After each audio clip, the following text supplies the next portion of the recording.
Alhamdulillahirabbil alamin. Wassalatu wassalamu ala abdika wa rasulika Muhammadin wa ala alihi wa sahbihi wa man tabi'ahu bi ihsanin ila yaumiddin. Qala Allah ta'ala fi kitabihil karim, a'udzu billahi minasyaitonir rajim. Wa in yarfa'u Ibrahimul qawa'ida minal baiti wa Ismail Rabbana taqabbal minna innaka antas samiul alim. Rabbana waj'alna muslimaini laka wa min dzurriyyatina ummatan muslimatan lak wa arina manasikana wa tub alaina innaka antat tawwabur rahim. Shadaqallahul azim. Pertama-tama marilah kita memanjatkan puja dan puji syukur kehadirat Allah Subhanahu wa taala, Tuhan yang telah memberikan begitu banyak nikmat kepada kita semua, terutama nikmat kesehatan, nikmat kehidupan, serta nikmat keimanan. Sehat Pak? Alhamdulillah. Karena ada yang mengatakan, apa gunanya uang yang banyak kalau kita tidak punya? Ya Pak? Apa gunanya uang yang banyak kalau kepunyaan tetangga kita itu nggak ada gunanya, hampir. Tapi uang yang banyak juga akan berguna kalau menjadi milik kita. Banyak yang bisa dilakukan dengan uang yang banyak. Tetapi walaupun kita mungkin tidak mempunyai uang yang banyak, alhamdulillah Allah masih berkenan memberikan kita kesehatan, keimanan, sehingga atas kesehatan dan keimanan kepada Allah kita bisa insya Allah melaksanakan puasa Arafah. Puasa pada tanggal 9 Zulhijjah saat jamaah haji berwukuf di Arafah, di mana fadilahnya Rasulullah menjanjikan orang yang berpuasa di hari Arafah akan diampuni dosanya selama 2 tahun. Setahun sebelumnya dan setahun sesudahnya. Artinya setahun yang sudah kita lalui dan setahun yang belum kita lalui. Bagaimana Allah mengampuni dosa yang belum kita lakukan? Ada yang mengatakan itu caranya dengan Allah memberi kita kekuatan dan petunjuk untuk tidak melakukan dosa itu. Sehingga yang berpuasa di bulan Arafah insya Allah setahun ke depan itu akan dijaga, diberi kekuatan dan petunjuk oleh Allah, sehingga akan meminimalisir dosa-dosa yang kita lakukan. Ada yang menjelaskan dosa yang diampuni adalah dosa yang kecil. Kalau dosa meninggalkan sholat, dosa berzina, dosa riba, itu tidak cukup kalau ditebus dengan puasa Arafah. Itu harus dengan taubatan nasuha. Itulah salah satu fadilah dari puasa Arafah, akan dijanjikan diampuni dosanya selama 2 tahun. Ada lagi keutamaan di bulan Arafah, yaitu di hari Arafah. Pada hari Arafah Allah lebih banyak membebaskan hambanya dari neraka, siksa neraka. Karena itu selama hari Arafah yang kira-kira mungkin masih berapa menit lagi, kita seharusnya memperbanyak amalan istighfar, baca tasbih, tahlil, tahmid, takbir, serta memperbanyak baca Al-Quran. Insya Allah juga dengan mendengarkan atau mencari ilmu juga akan bermanfaat.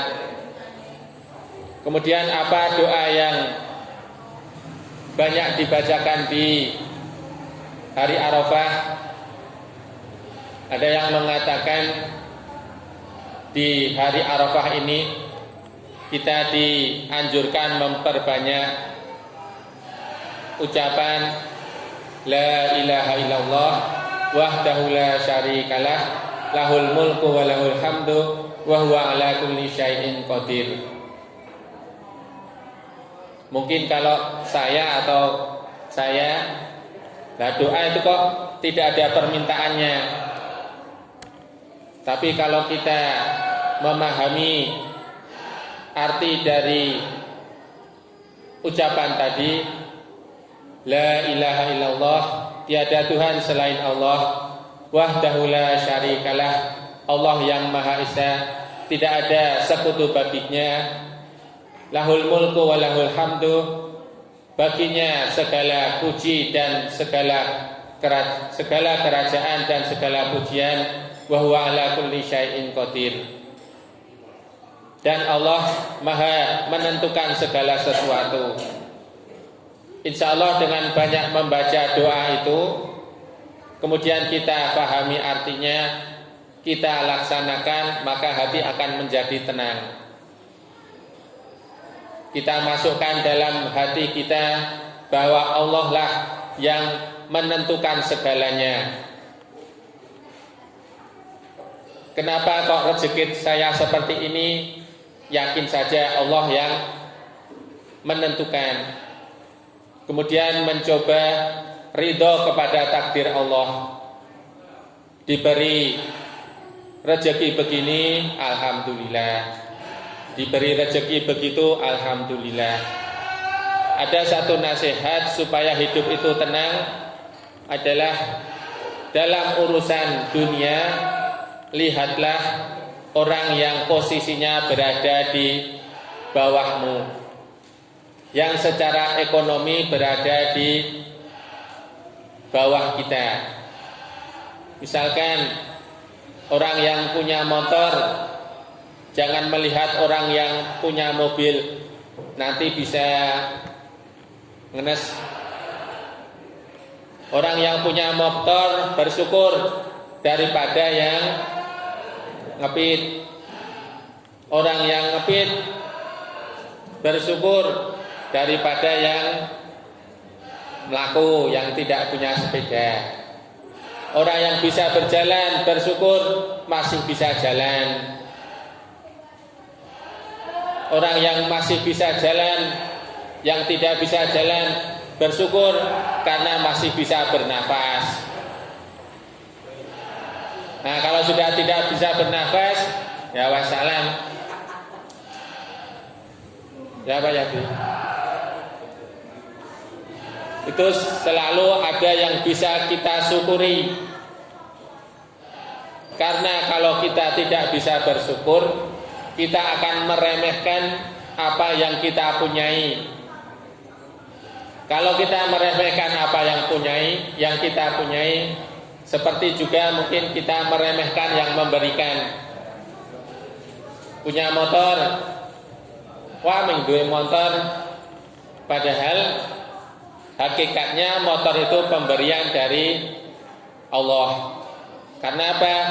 Kita punya uang karena kita bisa bekerja. Kita bisa bekerja karena diberi kesehatan. Kalau kita meremehkan pemberian yang sedikit, maka jika diberi yang banyak pun tidak akan bisa bersyukur. Itu sudah rumus kebiasaannya. Puasa hari Arafah itu berkaitan dengan ibadah haji. Nah, ibadah haji berkaitan dengan Nabi Ibrahim dan Nabi Ismail. Seperti yang ayat yang saya baca tadi, dan ingatlah ketika Ibrahim meninggikan bangunan Ka'bah bersama Ismail, Kemudian dia berdoa, Rabbana taqabbal minna innaka antas samiul alim. Kemudian dia berdoa, ya Allah terimalah persembahan dari kami, sesungguhnya Engkau Maha mendengar, Maha mengetahui. Menurut sejarahnya, Ka'bah pernah rusak karena diterjang banjir. Kemudian Nabi Ibrahim meninggikan bangunan Ka'bah itu supaya lebih aman.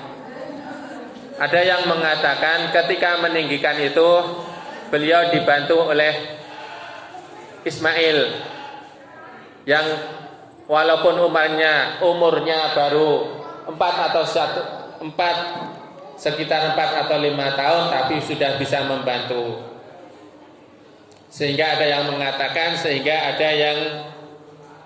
kalau tempat berpijak Nabi Ibrahim disebut Makom Ibrahim, kemudian ada bangunan yang di sebelah luar disebut dengan Hijir Ismail. Walaupun di luar Ka'bah itu termasuk bagian dari Ka'bah. Maka jika ingin sholat di dalam Ka'bah, tidak harus masuk ke dalam Ka'bah, bisa di dalam Hijir Ismail itu.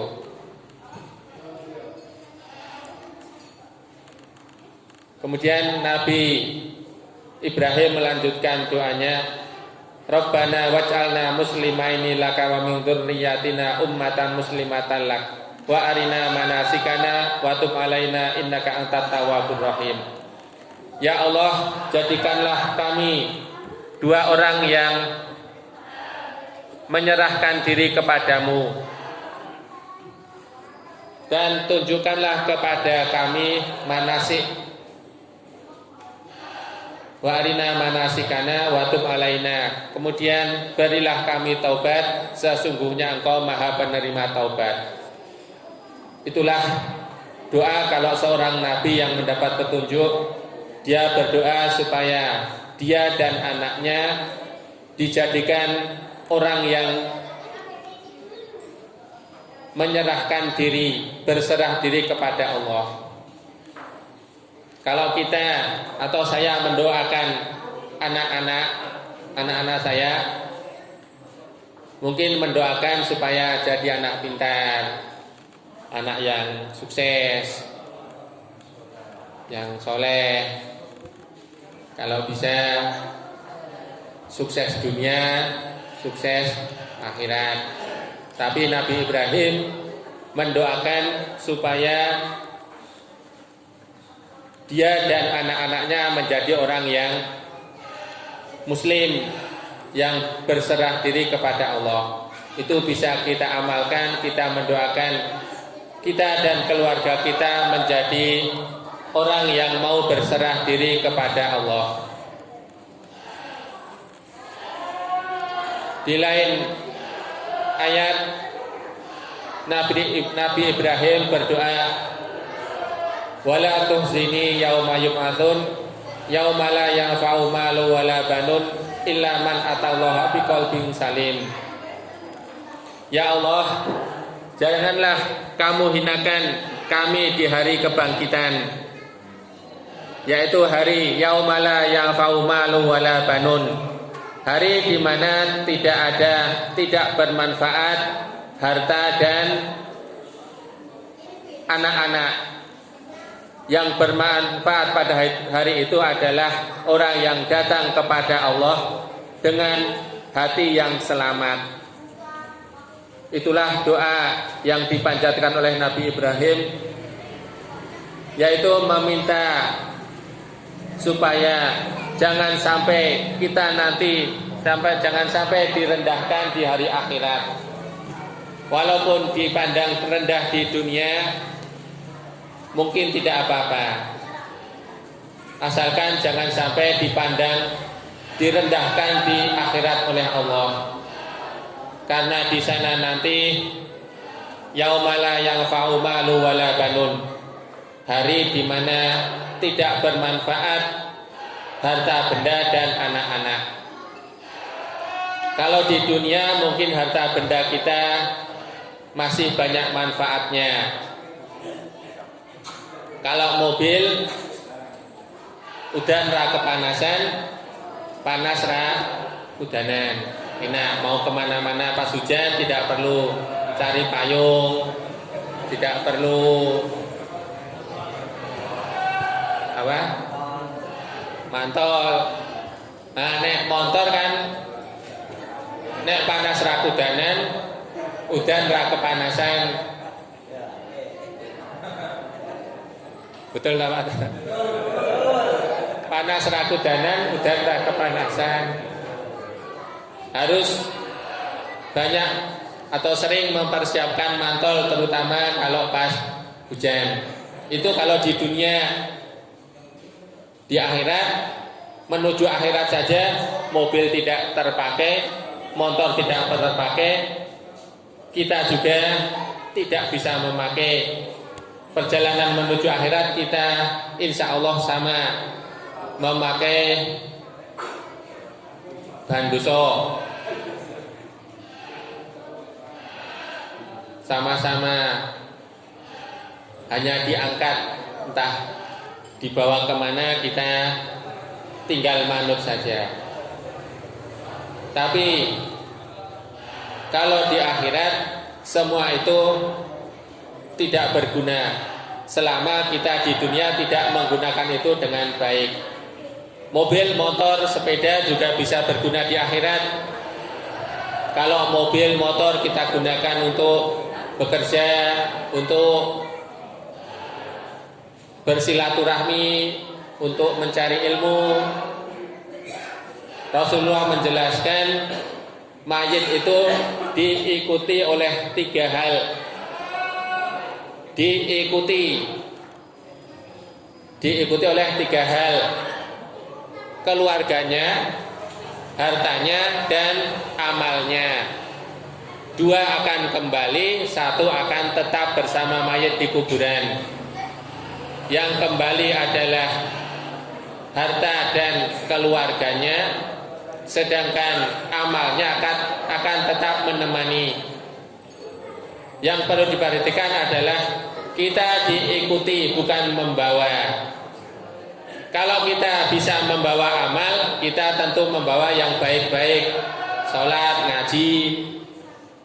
Yang jelek-jelek tidak kita bawa. Tetapi kita posisi pasif, hanya diikuti. Semua amal yang baik, amal yang jelek tetap mengikuti dan menemani sampai liang kubur kita. Semoga kita bisa mempersiapkan amal-amal yang baik, sehingga yang menemani kita di kubur adalah diwujudkan amal baik menjadi makhluk yang baik, yang harum, yang wangi. Tentu kita semua senang kalau tidur ditemani yang wangi-wangi.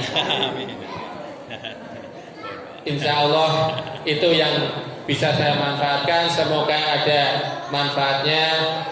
Akhirul kalam, wassalamualaikum warahmatullahi wabarakatuh. Waalaikumsalam.